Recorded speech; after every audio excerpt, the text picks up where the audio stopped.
ሂጃብ ስንል በነገራችን ላይ ንቃብና ሂጃብ ብሎ የሚለዩ ሰዎች አሉ። ማን ነው የለየላቸው? የቆኛ ድርሻ ነው።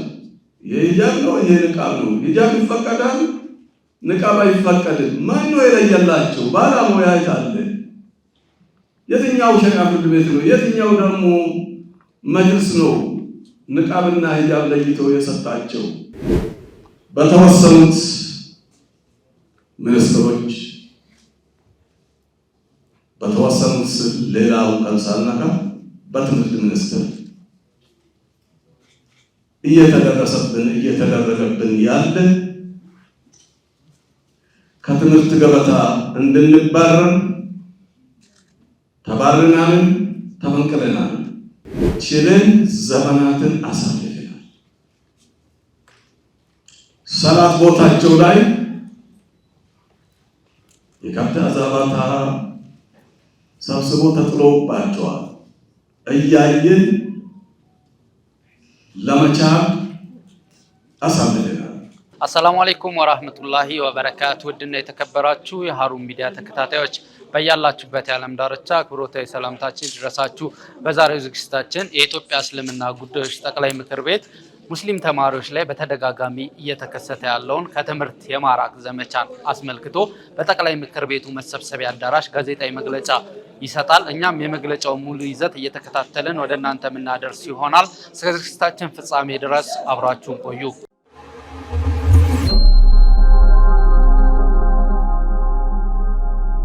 አልሐምዱሊላህ ረብል ዓለሚን ወሰለላሁ ወሰለም ዐላ ነቢይና ሙሐመድን ወዐላ አሊሂ ወሰሕቢሂ አጅማዒን ወበዕድ። የተከበሩ የኢትዮጵያ እስልምና ጉዳዮች ጠቅላይ ምክር ቤት ተቀዳሚ ምክትል ፕሬዝዳንት፣ የተከበሩ የኢትዮጵያ እስልምና ጉዳዮች ጠቅላይ ምክር ቤት ምክትል ፕሬዝዳንት፣ የተከበራችሁ የዑለማዎች ስራ አስፈጻሚ ኮሚቴ አባላትና ሰብሳቢ፣ የተከበራችሁ የሙፍቲዎች አባላት፣ የተከበራችሁ የኢትዮጵያ እስልምና ጉዳዮች ጠቅላይ ምክር ቤት ስራ አስፈጻሚ ኮሚቴ አባላት፣ የተከበራችሁ የሚዲያ ባለቤቶች፣ እንዲሁም የተከበራችሁ በዚህ መስኮት የምትመለከቱን መላው ዜጎቻችን ሙስሊሞች፣ በሀገር ውስጥ የምትገኙ ከሀገር ውጭ የምትመለከቱን በያላችሁበት የአላህ ሰላምታ እንዲደርሳችሁ አሰላሙ አለይኩም ወራህመቱላሂ ወበረካቱሁ። ውድ ወንድሞቻችን፣ ዜጎቻችን፣ ዛሬም እንደወትሮው ከእናንተ ጋር መገናኘት የፈለግነው እጅግ በጣም የምንወደውና የምንተገብረው እውቀታችን የምንቀስምበት አጥተን የነበረውና በዚሁ በቀና መንግስታችን በለውጥ መንግስታችን ያገኘነው እድል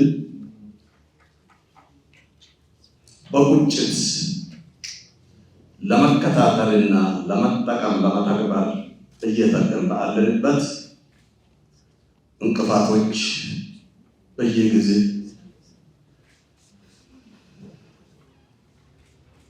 ሲፈራረቁብን የነበሩና በትዕግስት በመቻቻል በሚለው መቻቻል የሚለውን ቃል ትተን ነበረ። በዚህ በለውጡ መንግስት መቻቻል ማለት ትርጉሙ ለእናንተ መተርጎም አያስፈልግም። አንዱ ሸካሚና አንዱ ተሸካሚ ማለት ነው። ያ የለም። ወቅቱ የእኩልነትና የሙሉ መብት መጠቀም ስለሆነ ሆኖም ግን በትምህርት ሚኒስቴር በኩል የሚመጣብንን በመቻቻል ነው ያሳለፍነው። በመቻል ነው ያሳለፍነው። እኛ እንደ ሙስሊም እንደ ኢትዮጵያ ሙስሊሞች የት እንደነበርንና ከየት እንደመጣን ምን ስንባል እንደነበርን ሁሉ ሁላችንም ወደ ኋላ ስንመለከት እናስታውሳለን። ያለፉትን ቁስሎች እንድነካኩ አንፈልግም። ያለፉትን ቁስሎች እንዲያስታውሱንም አንፈልግም። ምክንያቱም የለውጡ መንግስት መድኃኒቱን ሕክምናውን ይዞ መጥቶልናልና በክቡር ጠቅላይ ሚኒስትራችን የሚመራ መንግስት መድኃኒቱን ይዞ ስለመጣልንና መብቶቻችን ቀን በቀን እየተጠቀምንበትና እየተከበርንበት ባለንበት ወቅት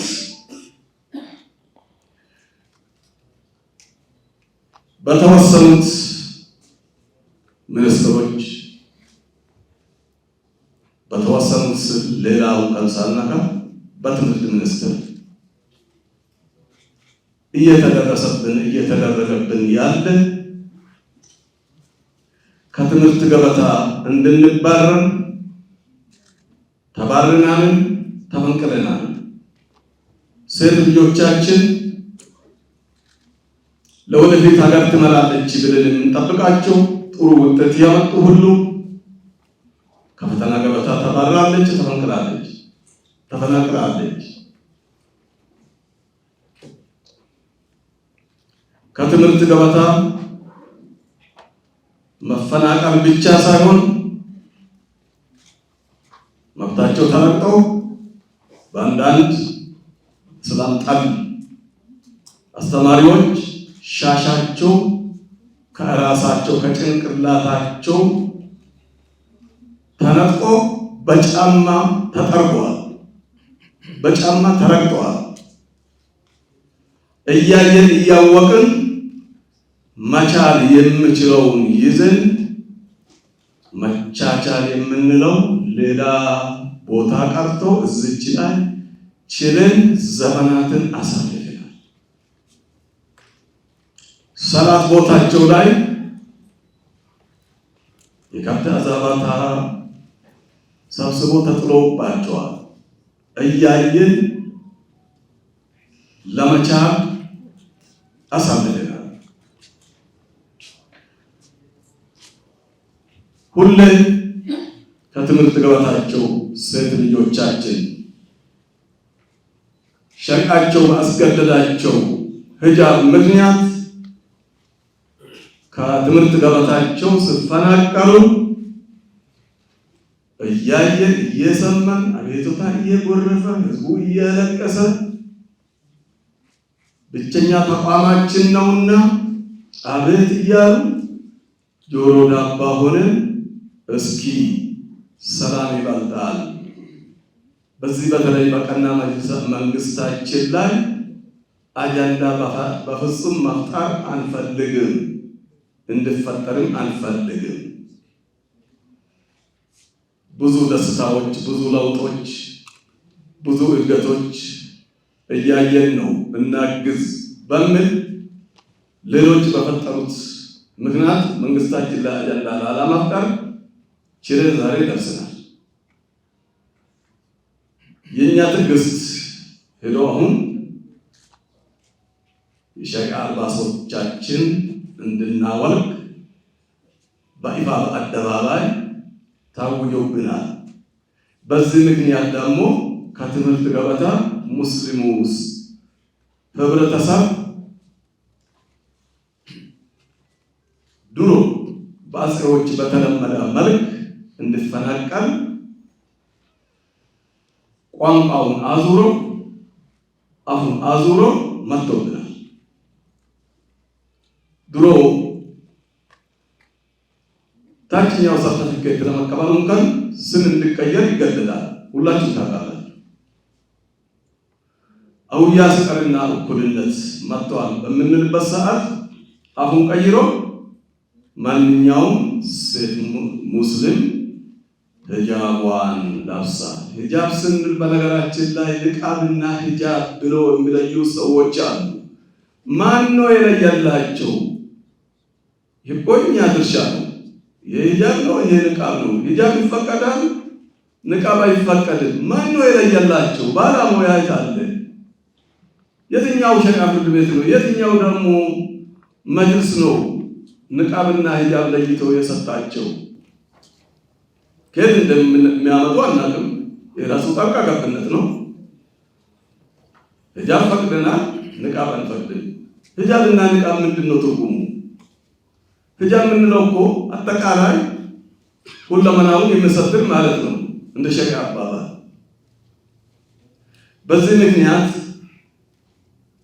ዛሬም አሁን ቀይሮ የመጣብንን ከምንወደውና ከምናከብረው ትምህርት ቤታችን በዚህ ምክንያት ሴት ልጆቻችን እንዲገለሉ መፍቀዱ ይበቃል ብለን ዛሬ ወደዚህ ብቅ ብለናል። ምክንያቱም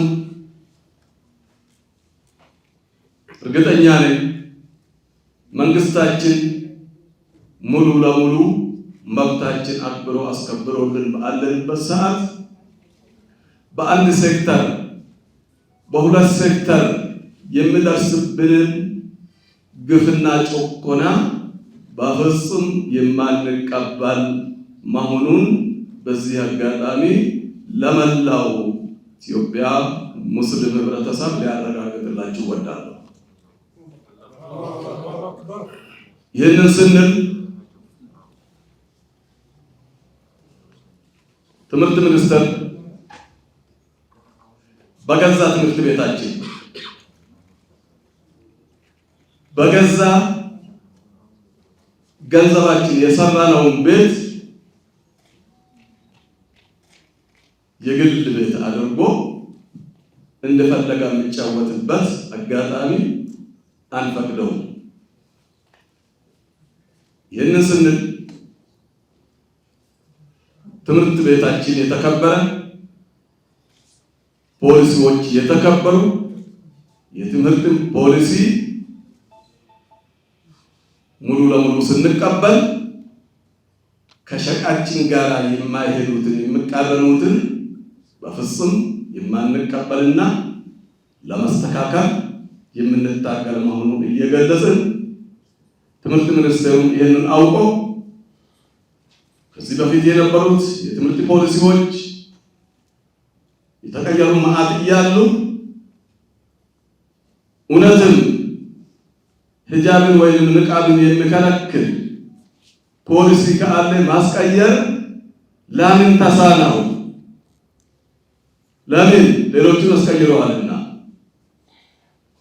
ይሄ ሌላ መልእክት ያለው ስለሆነ እኛ ኢትዮጵያ ሙስሊሞች ፍጹም ሰላም ወዳጆች፣ ፍጹም ሰላም አክባሪዎች፣ ፍጹም ደግሞ የመንግስታችን ዓላማ ተቀባዮች መሆናችን እየታወቀ በተለይ በዚህ ሰዓት ይሄ አጀንዳ መነሳቱ ለምን እንደተፈለገ መንግስታችን ወደ ምርጫ ፊቱን መልሶ እያስተባበረ ባለበት ይሄ አጀንዳ ሆኖ እንድነሳ ለምን እንደተፈለገ ራሱ አናውቅም። ምርጫችን ለወደፊት በሰላም በፍቅር በክብር ያለ ጫቀታ እንዲያልቅ ስለምንፈልግ ማንኛውም አጀንዳ ከምርጫችን ጋራ ማለት ምርጫችን ስንል ኢትዮጵያ ብሔራዊ ምርጫ ማለታችን ነውና ልክ ኢትዮጵያ እስልምና ጉዳይ ጠቅላይ ምክር ቤት ሰላማዊና ፍትሃዊ የሆነ መልኩ ምርጫውን እንደጨረሰ ሁሉ የመንግስታችንም ከዛ በበለጠ መልኩ በሰላማዊ መልክ እንዲያልቅ ስለምንፈልግ ማንኛውም አጀንዳ እዚህ መሀል ስለማንፈልግ ትምህርት ሚኒስቴር ከዚች ሰዓት ጀምሮ ልጆቻችን በሰላም ትምህርት ቤታቸው ገብቶ ተምሮ እንዲወጡ ያስተላለፈውን መልእክት እንዲመክን በራሴና በኢትዮጵያ እስልምና ጉዳዮች ጠቅላይ ምክር ቤት ስም ለመጠየቅ ወዳለሁ። ይህንን እስከ መጨረሻ ተከታትሎ የሚያስጨርሱ 17 አባላት ያሉበት ግብረ ኃይል ወይም ኮሚቴ ከሁሉም ባለድርሻዎች የተዋቀሩ መሆኑን በዚህ አጋጣሚ ልገልጽ እወዳለሁ። ይህንን ተከትሎ ማንኛውም ሕገ መንግስታችን ተከትሎ ከዛ ውጪ የሙስሊምን መብት እጋፋለሁ ብሎ አሻጥርነቱን የማንቀበል መሆኑን ደግሜ ደጋግሜ ለመግለጽ እወዳለሁ። አመሰግናለሁ። ቢስሚላሂ ረህማኒ ረሂም አልሐምዱሊላሂ ረቢል ዓለሚን ሰላቱ ሰላም አላ ረሱሊላህ። ሰላም አለይኩም ወራህመቱላሂ ወበረካቱ። ከኢትዮጵያ እስልምና ጉዳዮች ጠቅላይ ምክር ቤት በወቅታዊ ጉዳዮች ላይ የተሰጠ መግለጫ። የኢትዮጵያ እስልምና ጉዳዮች ጠቅላይ ምክር ቤት በጠቅላይ ምክር ቤቱ ማቋቋሚያ አዋጅ ቁጥር 1207/2012 እና በሕገ መጅሊስ 2015 በሰጠው ስልጣን መሰረት ማንኛውም የመንግስት አካል የሚወስናቸው ውሳኔዎችና የሚፈጽማቸው ተግባራት የህዝበ ሙስሊሙን ሃይማኖታዊ መብት የሚጋፉ ወይም የሚጣረሱ መሆናቸውን ሲያረጋግጥ የእርምት ወይም ማስተካከያ እንዲያደርግ የማድረግ ሙሉ ኃላፊነት ተሰጥቶታል። በዚሁ መሰረት የህዝቡ የብዝሃ ሃይማኖት ባለቤት የሆነችው ሀገራችን ኢትዮጵያ በልዩነት ውስጥ ያለ መከባበርና መደጋገፍ ተምሳሌት እንደሆነችና ይህም ልዩ ውበቷ መሆኑን ይታወቃል። እንደ መንግስት ይህንን እሴት በመጠበቅና የህዝበ ሙስሊሙ ለረጅም ጊዜ ሲጠይቃቸውና ሲታገላቸው የነበሩ ጥያቄዎች እየተመለሱ መሆኑን እናምናለን። ቀሪ ያልተመለሱ ጥያቄዎች እንዳሉና እነዚህም በአላህ ፈቃድ ወደፊት እንደሚመለሱ ተስፋም እናደርጋለን። በተጨማሪም በመንግስት በኩል ከመቼውም ጊዜ በላቀ ሁኔታ ከህዝበ ሙስሊሙ መሪ ተቋም ጋር ተግባብቶና ተናቦ አመርቂ ስራዎችን እየሰራን እንገኛለን። ለዚህም ለክቡር ጠቅላይ ሚኒስትራችን ዶክተር አብይ አህመድ እና ለመንግስታቸው እንደተለመደው ሁሉ ከልብ የመነጨ ምስጋናችንን እናቀርባለን። ነገር ግን በተለያዩ ጊዜያት በትምህርት ሚኒስቴር በኩል የሚወሰኑ ውሳኔዎች፣ የሚወሰኑ እርምጃዎችና እየተወሰዱ ያሉ አቋሞች የህዝበ ሙስሊሙ መብት በእጅጉ የሚጋፉ ሆኖ አግኝተናቸዋል። እነዚህ ድርጊቶች ከጊዜ ወደ ጊዜ ይሻሻላሉ፣ ከመሪ ተቋሙ ጋር በውይይት ይፈታሉ በሚል በትዕግስት ብንጠባበቅም በተለያዩ ጊዜያት በክቡር የትምህርት ሚኒስትሩ በኩል እየተወሰዱ ያሉ የተናጠለ እርምጃዎችና የተያዙ አቋሞች የህዝበ ሙስሊሙን መብት በእጅጉ የሚጥሱና በተጨባጭ ከኢፌዴሪ መንግስት አቋም የተለየ ሆኖ አግኝተነዋል።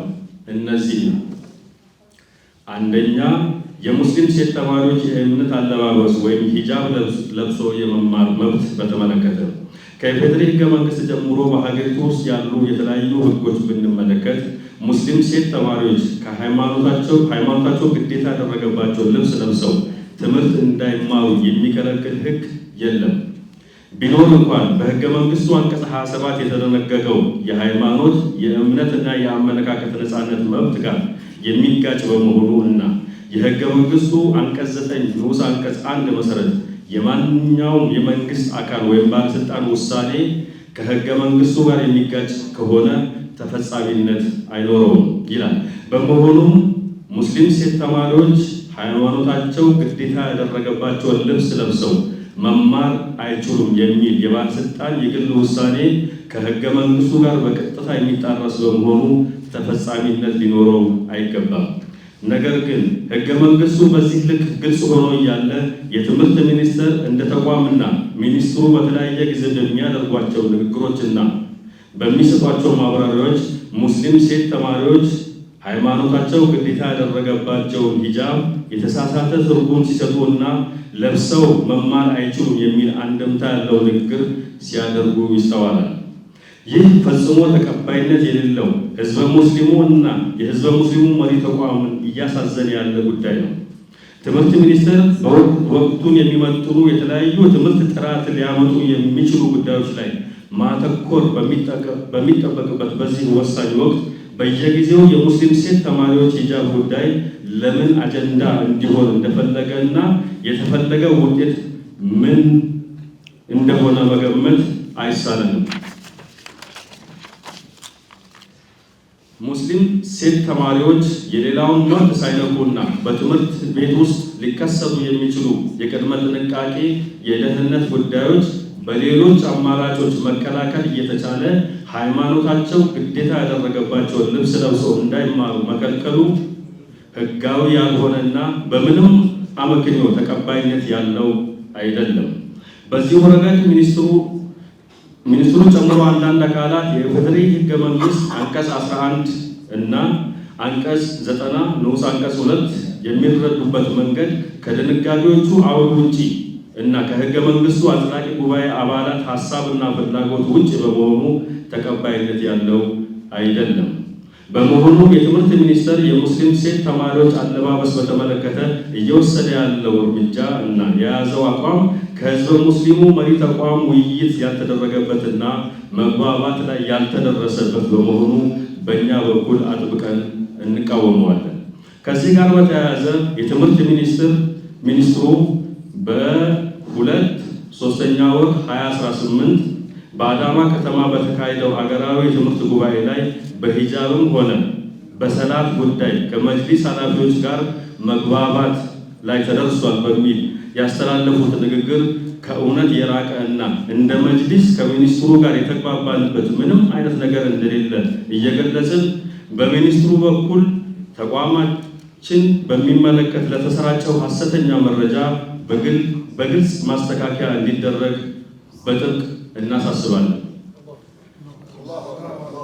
ሁለተኛ፣ በአማራ ክልል ሙስሊም ተማሪዎች ግዕዝ በግዳጅ እንዲማሩ በትምህርት ቢሮ በኩል የተወሰነው ውሳኔ በተመለከተ የአማራ ክልል ትምህርት ቢሮ በክልሉ ውስጥ በሚገኙ ሁሉም የአንደኛ ደረጃ ትምህርት ቤቶች ከወላጆችና ከህዝበ ሙስሊሙ መሪ ተቋም መጅሊስ ጋር ውይይት ሳይደረግበት ሙስሊም ተማሪዎች ያለ ፍላጎታቸው በግዳጅ ግዕዝ እንዲማሩ የወሰነው ውሳኔ መላው የክልሉ ህዝበ ሙስሊም እና በተለያየ እርከን ያሉ የክልሉ መጅሊስ ተቃውመውታል።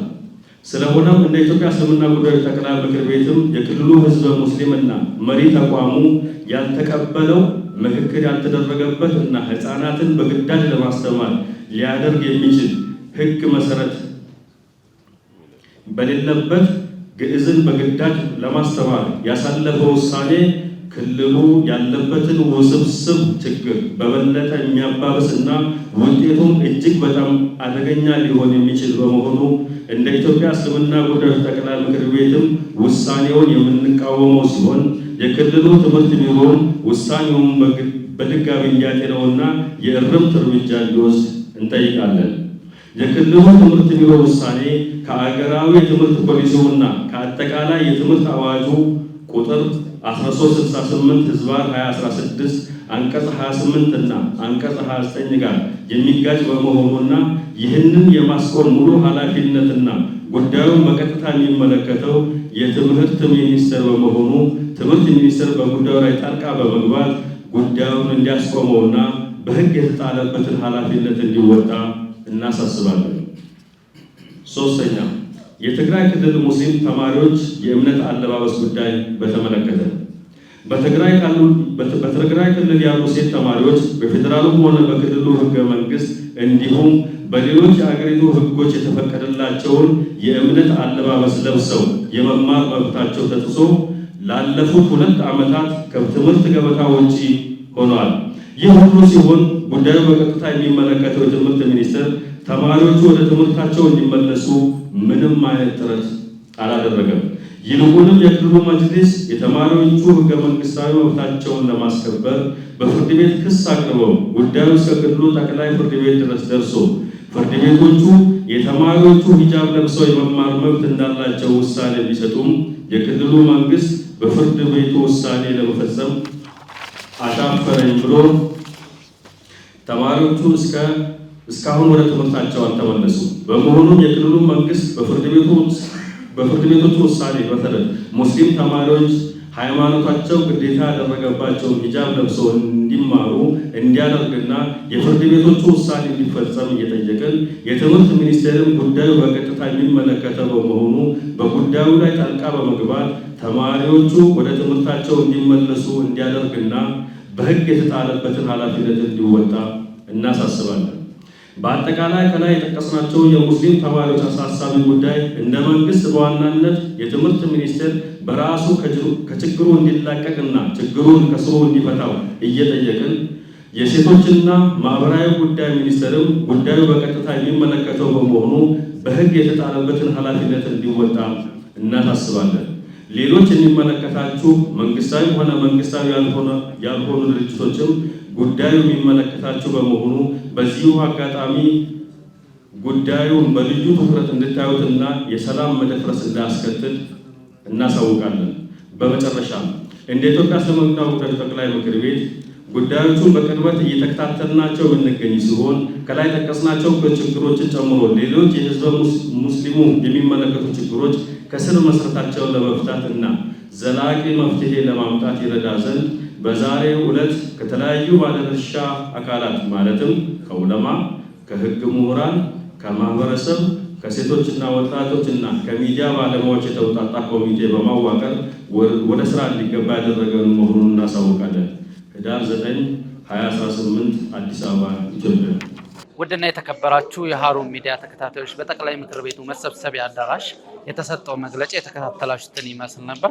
ሙስሊም ተማሪዎች ላይ በተደጋጋሚ እየተፈጸመ ያለው በደል እንዲቆም ጠቅላይ ምክር ቤቱም በመግለጫው ላይ ገልጿል። ሃሩን ሚዲያም እስካሁን ድረስ የጠቅላይ ምክር ቤቱን መግለጫ አስመልክቶ ያዘጋጀነው ዝግጅት የተከታተላችሁትን ይመስል ነበር። ወሰላሙ አለይኩም ወራህመቱላሂ ወበረካቱ።